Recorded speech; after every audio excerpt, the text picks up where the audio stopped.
Alors, imaginez un peu le scénario.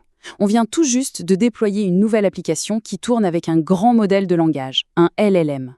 En surface, tout a l'air de super bien marcher. Mais en coulisses, ce LLM, c'est une vraie boîte noire. Comment savoir ce qu'il est vraiment en train de raconter aux utilisateurs? C'est tout le défi qu'on va décortiquer ensemble. Voilà la question qui devrait nous tenir éveillés la nuit. Une fois qu'un LLM est dans la nature, en production, comment être sûr qu'il ne va pas complètement dérailler? Parce que, soyons clairs, des réponses imprévisibles, ce ne sont pas juste des petits bugs, non, ce sont de vrais risques pour une entreprise. Bon, mais de quel problème on parle, concrètement? D'abord, il y a ce qu'on appelle les hallucinations. C'est quand le LLM se met à inventer des faits, et là, bonjour la confiance des utilisateurs qui s'effondre. Ou, pire encore, les injections de prompts, où des petits malins arrivent à manipuler le modèle pour lui faire dire n'importe quoi. Et bien sûr, le cauchemar absolu, la génération de contenu toxique, ou pire, la fuite de données sensibles. On parle de catastrophe potentielle pour n'importe quelle boîte. Il y a cette phrase de Y Labs, les créateurs de LangKit, que je trouve parfaite. Les mauvaises données arrivent au bon modèle. Ça résume tout. On peut avoir le meilleur LLM du monde, le plus performant, il sera toujours à la merci des données, parfois complètement imprévisibles, voire chaotiques du monde réel. Le problème, ce n'est pas le modèle en soi, c'est le monde. Alors, comment on fait pour maîtriser cette bête un peu sauvage? Eh bien, la réponse, elle tient en un seul mot, l'observabilité.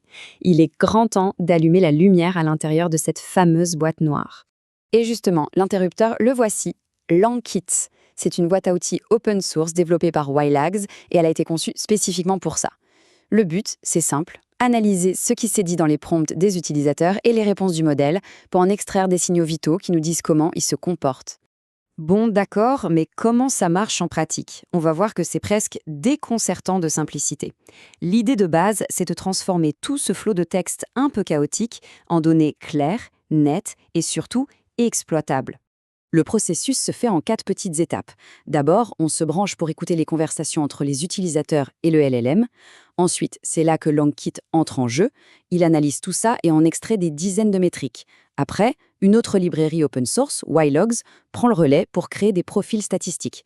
L'avantage, c'est qu'ils sont super légers et qu'ils préservent la confidentialité. Et enfin, on envoie tout ça vers une plateforme d'analyse pour avoir une belle vue d'ensemble. Franchement, c'est simple, non? Et le meilleur dans tout ça, regardez bien, c'est tout ce qu'il faut pour démarrer. Quelques lignes de Python et l'affaire est dans le sac. Pas de configuration compliquée, pas de prise de tête, c'est aussi simple que ça en a l'air. D'accord. Alors, qu'est-ce qu'on obtient concrètement avec ces quelques lignes de code? Accrochez-vous, parce que LangKit, c'est une véritable panoplie de super pouvoirs pour garder un œil sur son LLM. En fait, LangKit donne une vision à 360 degrés. On a la qualité, pour s'assurer que les réponses sont claires et professionnelles. La pertinence, pour vérifier que le LLM ne part pas dans tous les sens. La sécurité, cruciale pour repérer les tentatives de piratage. La sûreté, pour maintenir un ton correct et analyser le sentiment. Et enfin, la détection des fuites de données, pour protéger les informations sensibles. Chaque métrique est comme un bouclier contre un risque potentiel. Mais là où la magie opère vraiment, c'est quand on rassemble toutes ces données dans un tableau de bord. C'est à ce moment-là qu'on passe de la simple mesure à une véritable compréhension de ce qui se passe. Regardez ça. Jour 1, tout est au vert. Parfait. Jour 2, ça tient la route, pas de souci. Et là, c'est le drame. Jour 3, tout s'effondre. Le sentiment des utilisateurs plonge dans le négatif, la toxicité explose, la pertinence des réponses chute et les tentatives de jailbreak se multiplient.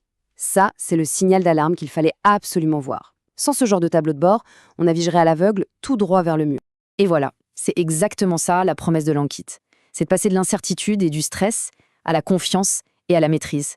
De passer son temps à réagir aux problèmes, à être proactif.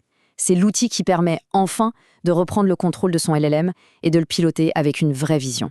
Et ça nous amène à cette question finale, qui est essentielle. Si on ne peut pas mesurer le comportement de son LLM, est-ce qu'on peut vraiment lui faire confiance? Parce que dans le monde de l'IA aujourd'hui, la confiance, ça ne se décrète pas, ça se mesure.